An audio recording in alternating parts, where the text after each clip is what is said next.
Hello friends, welcome to Khazana kitchen. இந்த நேரத்துக்கு எல்லாருமே தீபாவளி ரொம்ப ஹாப்பியாக சேஃபாக செலிப்ரேட் பண்ணி முடிச்சிருப்பீங்க. நம்ம வீடியோ கொஞ்சம் லேட்டாக தான் வருது. இருந்தாலும் நான் தீபாவளிக்கு என்ன மாதிரி ப்ரிப்பரேஷன்ஸ் பண்ணேன், என்ன மாதிரி ஸ்வீட்ஸ் பண்ணேன்னு சொல்லிவிட்டு அதோட ரெசிபீஸ்லாம் ஷேர் பண்ணலான்னு சொல்லிட்டு தான். இது கண்டிப்பாக உங்களுக்கு அட்லீஸ்ட் இப்போ இல்லைனாலும் எல்லோரும் இப்போ தான் தீபாவளிக்கு நிறைய ஸ்வீட்ஸ் பண்ணி முடிச்சிருப்பீங்க. அடுத்தடுத்து வர ஃபங்க்ஷன்ஸ்க்கு நீங்கள் வந்து ப்ரிப்பேர் ஆகிறதுக்கு இது ஹெல்ப்பாக இருக்கலாம். அதனால தான் இந்த ரெசிபீஸ்லாம் உங்கள்கிட்ட ஷேர் பண்ணணும்னு நினச்சேன். இப்போ நம்ம வீடியோக்குள்ளே போகலாம்.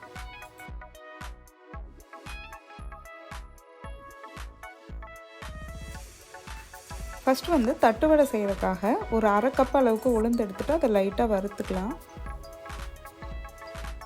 கலர் கூட மாறணும்னு அவசியம் இல்லை, நல்லா வாசம் வர அளவுக்கு வறுத்துட்டால் போதும்.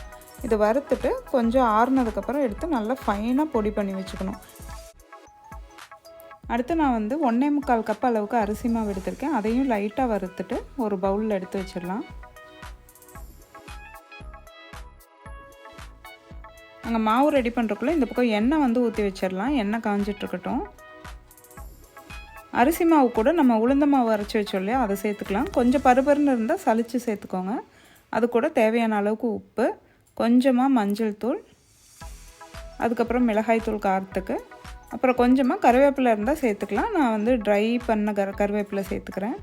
இது எல்லாத்தையும் லைட்டாக மிக்ஸ் பண்ணி வச்சுட்டு கடலைப்பருப்பு வந்து ஒரு 2 டேபிள் ஸ்பூன் கடலைப்பருப்பு ஊற வச்சுருப்போம், அதுவும் சேர்த்துக்கலாம் உள்ள. அது கூட நம்ம உருக்கின பட்டர் ரூம் டெம்பரேச்சரில் எடுத்து வச்சுருந்தாலும் அது ஓகே தான். அதையும் சேர்த்துட்டு நல்லா எல்லாத்தையும் பிசைஞ்சு வச்சிடணும். கையில் பிடிச்சா இந்த மாதிரி வந்து இருக்கணும். அப்படி இருந்தால் தான் கரெக்டாக நமக்கு வந்து கரெக்டான கன்சிஸ்டன்சி மொறுமொறுப்பாக வரும். இப்போ வந்து தேவையான அளவுக்கு தண்ணி சேர்த்துட்டு சப்பாத்தி மாவு எப்படி பிசைஞ்சு வைப்போமோ அந்த மாதிரி நம்ம பிசைஞ்சு வச்சிடணும். இந்த மாவு வந்து ஒரு 5 நிமிஷம் இருக்கட்டும். எண்ணெயும் காஞ்சிட்ருக்கு. அதுக்குள்ளே இங்கே நம்ம ரவா லட்டு செய்கிறதுக்கு வந்து ரவையை வந்து வறுத்துடலாம்.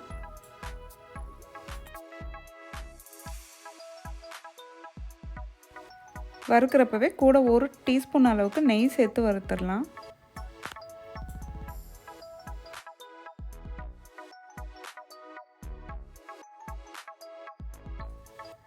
இது கூடவே 1 கப் அளவுக்கு துருவின தேங்காய் சேர்த்துக்கலாம். ரவா லட்டு வந்து வெறும் ரவையில் செய்யலாம், கூட தேங்காய் போட்டுவிட்டாலும் இன்னும் நல்லாயிருக்கும். அதனால் நம்ம இன்றைக்கி தேங்காய் சேர்த்து தான் பண்ண போகிறோம். தேங்காவையும் அந்த நெய்யோடு சேர்த்து நல்லா வறுத்து விட்டுட்டு அரை கப்புக்கு கொஞ்சம் அதிகமாக சர்க்கரை சேர்த்துக்கலாம்.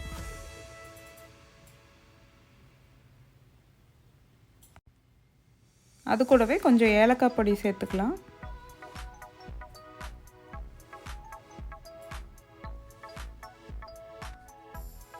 எல்லாம் நல்லா வறுபட்ட உடனே இது கூட நம்ம எவ்வளோ தேவையோ அவ்வளோ பால் சேர்த்துக்கலாம்.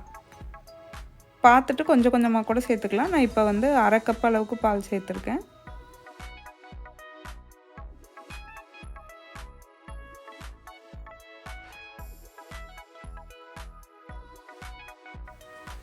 இதெல்லாம் நல்லா கலந்து விட்டதுக்கப்புறம் இது வந்து ஒரு 2-3 நிமிஷம் மூடி போட்டு மூடி வச்சிடலாம். ரவை வந்து வெந்துடணும், அப்போ தான் வந்து நல்லாயிருக்கும். ஸோ அது வேகட்டும். அதுக்கு நடுவில் கொஞ்சமாக நெய் சேர்த்துட்டு நம்ம ரவா லட்டில் சேர்த்துறக்கு ட்ரை ஃப்ரூட்ஸு நட்ஸ் எல்லாம் இருக்குல்ல, எந்த நட்ஸ் வேணாலும் நம்ம போட்டுக்கலாம். பாதாம், பிஸ்தா எது வேணாலும் போட்டுக்கலாம். நான் வந்து முந்திரி எடுத்திருக்கேன். அதை வந்து இந்த மாதிரி சின்ன சின்னதாக கட் பண்ணிவிட்டு நெய்யில் வறுத்து நம்ம ரவைக்குள்ளே சேர்த்துடலாம்.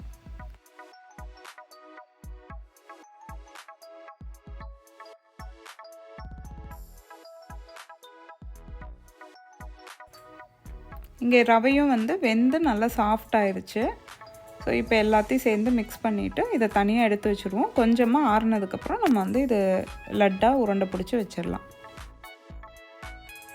இப்போ வந்து இங்கே எண்ணெய் காஞ்சிருச்சு. ஸோ தட்டோடு செய்கிறதுக்காக நான் வந்து ஒரு பட்டர் பேப்பர் எடுத்திருக்கேன். நம்ம கேக்கெல்லாம் வைப்போம் இல்லையா, பார்ச்மெண்ட் பேப்பர், அந்த பேப்பர் எடுத்திருக்கேன். அது ஒரு 2 பேப்பர் எடுத்துக்கோங்க. இந்த மாதிரி லைட்டாக எண்ணெய் தடவிட்டு எந்த பேப்பர் வேணாலும் எடுத்துக்கலாம். கொஞ்சம் நமக்கு ஒட்டாமல் இருக்க மாதிரி இருந்தால் ஓகே தான். இந்த மாதிரி சின்ன சின்ன உருண்டையாக வச்சுட்டு நம்ம சப்பாத்தி தேய்ப்போம் இல்லையா, அதில் வச்சுட்டு லைட்டாக தேய்ச்சி எடுத்துக்கணும். எந்த மாதிரி சைஸில் வேணுமோ அந்த மாதிரி சைஸில் உருண்டை சேர்த்துக்கலாம்.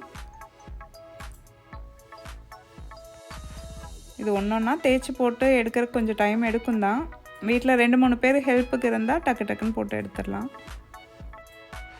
ஸோ அதே மாதிரி மீடியம் ஹீட்டில் வச்சு தான் இது போடணும். ரொம்ப வந்து ஹை ஃப்ளேமில் இருந்தது அப்படின்னா டக்குன்னு வெளியே கருகிரும், உள்ளே வந்து வேகாது, அப்போ மொறுமொறுனே இருக்காது.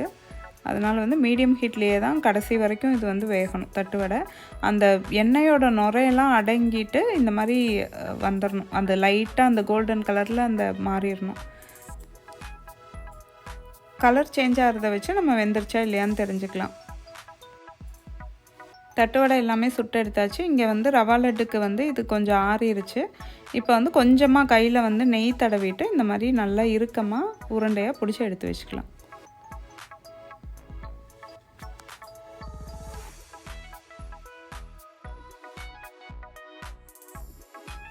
ஸோ நம்ம ரவா லட்டு தட்டு வடை ரெண்டும் இப்போ ரெடி ஆயிடுச்சு. அடுத்ததான் நம்ம தட்டு வடை செஞ்சோம் இல்லையா, அந்த மாவில் கொஞ்சம் மிச்சம் இருந்தது. அந்த மாவு இந்த மாதிரி சீடை சைஸில் சின்ன சின்ன உருண்டையாக உருட்டிட்டு அதையுமே மீடியம் ஹீட்டில் போட்டு எடுத்து வச்சாச்சு. இதுவுமே ஒரு நல்ல ஸ்நாக்ஸாக இருக்கும், நல்ல முறுமுறுப்பாக நல்லாயிருக்கும்.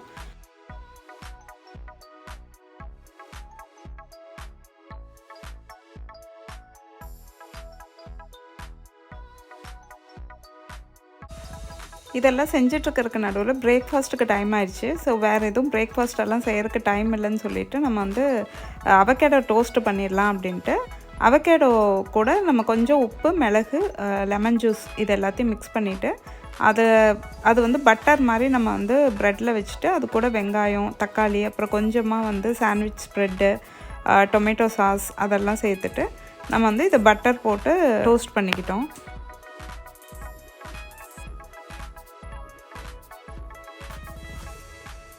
இது வந்து ரொம்ப குவிக்காக பண்ணிடலாம். அதே மாதிரி ரொம்ப ஹெல்த்தியான ரெசிபி, சாப்பிட்றதுக்கும் ரொம்ப டேஸ்ட்டாக இருக்கும்.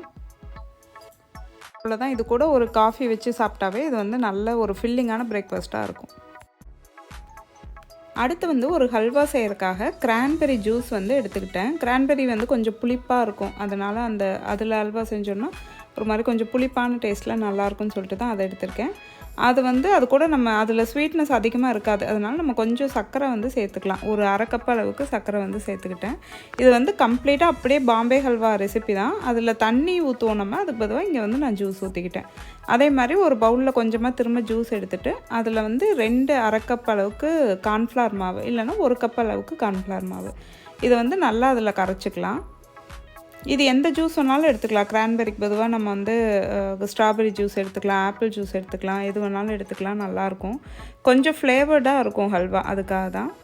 இது வந்து நல்லா கட்டி இல்லாமல் கரைச்சிட்டு இதை வந்து நம்ம கொதிச்சிட்ருக்கு இல்லையா, அந்த சர்க்கரை கரைஞ்சிருக்கும் இல்லையா, அதுக்குள்ளே சேர்த்துக்கலாம். ஸ்டார்டிங்கில் கொஞ்சம் லம்ஸ் இருக்க மாதிரி இருக்கும், ஆனால் நம்ம வந்து கலந்து விட சரியாயிடும். கைவிடாமல் அப்படியே லைட்டாக கலந்து விட்டுட்டே இருக்கணும்.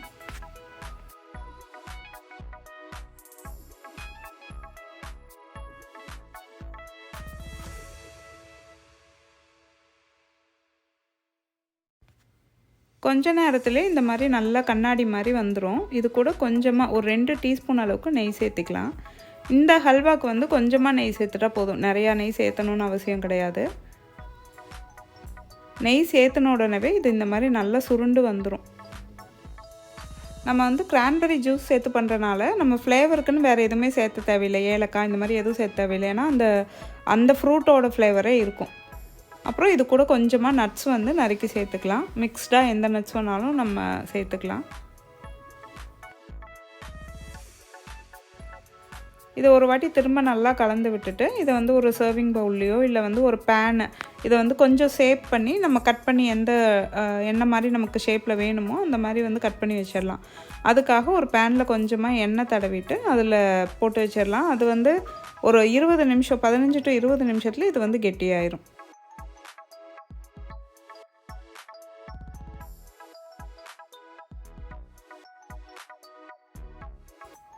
அடுத்த ஸ்வீட் வந்து நம்ம தேங்காய் லட்டு செய்கிறதுக்காக 2 கப் அளவுக்கு நான் வந்து இன்றைக்கி ட்ரை பண்ண ஸ்வீட் அண்ட் கோகோனட்டு தான் எடுத்திருக்கேன்.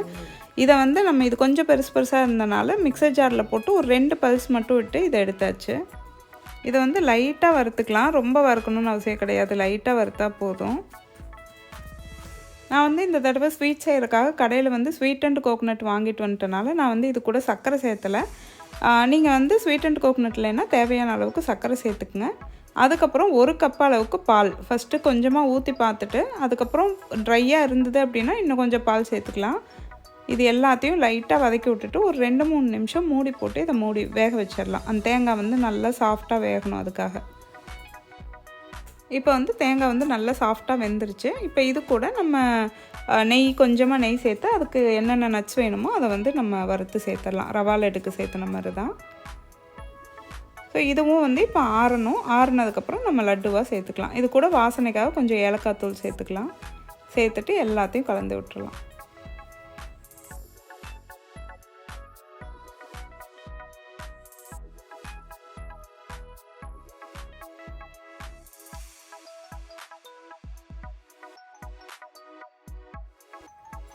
இது வந்து இப்போ நல்லா ஆறிடுச்சு. இப்போ வந்து அது நமக்கு எந்த சைஸில் வேணுமோ அந்த சைஸில் லட்டுவாக பிடிச்சி வச்சிடலாம். நல்லா கொஞ்சம் நம்ம வந்து லட்டு உருண்டை சேர்த்துறப்பயே கொஞ்சம் அழுத்தி சேர்த்தணும் அப்படின்னா பிரியாமல் கரெக்டாக வரும். ஸ்வீட்ஸ் எல்லாம் செஞ்சு முடிச்சாச்சு. அடுத்து வந்து பாட்லக் வந்து ஃப்ரெண்ட்ஸ் வீட்டில் அரேஞ்ச் பண்ணியிருந்தாங்க. அங்கே கொண்டு போகிறக்காக நான் வந்து ஒயிட் சாஸ் பாஸ்தாவும் கேரட் ஹல்வாவும் செஞ்சு கொண்டு போகலான்னு சொல்லிட்டு பிளான் பண்ணியிருந்தேன். கேரட் ஹல்வாக்கு வந்து இந்த மாதிரி கேரட்டை ஃபஸ்ட்டு துருவி வச்சுக்கலாம். துருவி வச்சுட்டு நெய்யில் வந்து லைட்டாக அதை வந்து வறுத்து எடுத்துடலாம். கேரட் கொஞ்சம் சாஃப்டாக ஆகணும். அது வரைக்கும் அந்த நெய்யில் வந்து அதை நல்லா வதக்கிடணும். ஒரு 2 நிமிஷம் அது மூடி போட்டு வைக்கலாம்.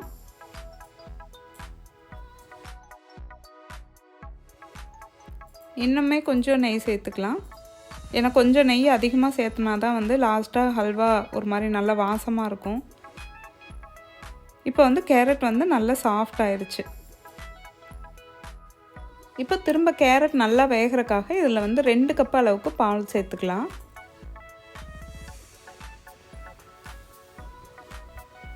பால் கொஞ்சம் அதிகமாக சேர்த்திட்டிங்கன்னா கூட ஒன்றும் பிரச்சனை இல்லை. கேரட் எல்லாத்தையுமே லாஸ்ட்டாக அப்சர்வ் பண்ணிடும்.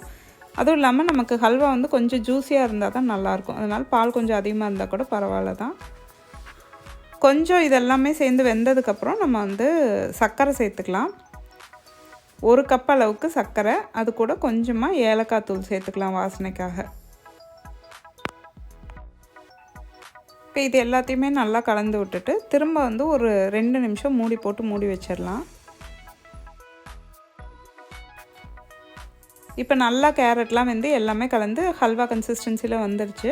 இப்போ கொஞ்சமாக நெய் சேர்த்துட்டு அது கூட நட்ஸு, ட்ரை ஃப்ரூட்ஸ் எது வேணுமோ அது எல்லாத்தையும் நெய்யில் நல்லா வதக்கிட்டு நம்ம ஹல்வா கூட சேர்த்துடலாம். அவ்வளோதான்.